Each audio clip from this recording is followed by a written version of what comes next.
In this video, we will take a look at rationalizing denominators that have complex binomial expressions in them. You may recall, similar to other radicals, we can rationalize a binomial denominator by multiplying by the conjugate. The conjugate is made up of the same terms, where one has a positive in the middle and one has a negative in the middle. You also recall from multiplying sums and difference that we only need to multiply the first two terms and the last two terms, as the middle terms will subtract out to 0. A times a would be a squared, and bi times bi would be negative b squared, I squared. However, remember I squared is negative 1, which will change the negative into a positive. Let's take a look at some examples where we rationalize by multiplying by this conjugate.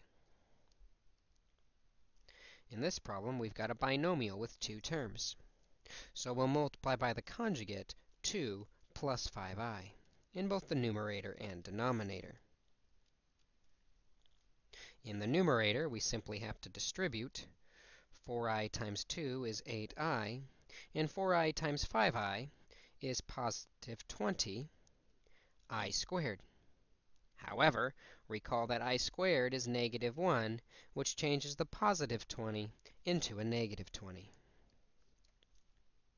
In the denominator, we only have to multiply the first and last terms. 2 times 2 is 4, and negative 5i times positive 5i is negative 25 I squared.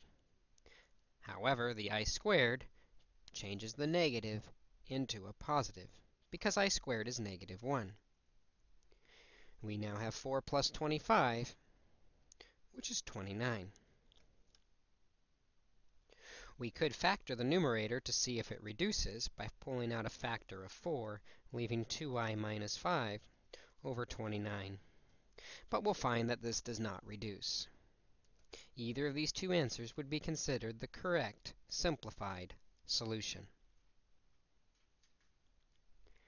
Let's take a look at one more example where we're asked to rationalize the denominator by multiplying by the conjugate.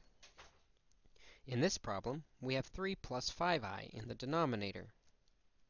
The conjugate would be 3 minus 5i, and this is what we must multiply by in both the numerator and the denominator. Remember, we must multiply the entire numerator by the 3 minus 5i, which will require us to use FOIL. 4 times 3 is 12, and 4 times negative 5i is negative 20i. Negative 2i times 3 is negative 6i, and negative 2i times negative 5i is positive 10i squared. However, remember I squared is negative 1, which will change the plus 10 to a minus 10. Let's go ahead and combine these like terms. 12 minus 10 is going to be 2.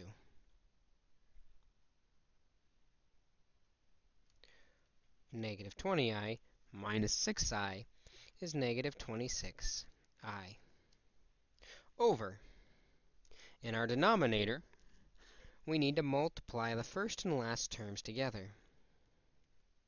3 times 3 is 9, and 5i times negative 5i is negative 25i squared.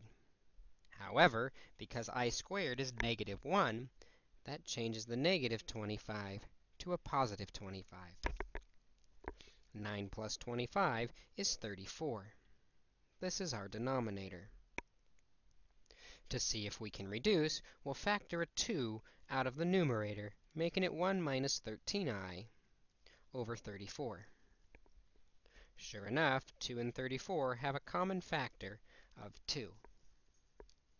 This gives us our final answer, 1 minus 13i over 17. Just as with regular radicals, if there is a binomial in the denominator, we clear the radical, or the I, by multiplying by the conjugate.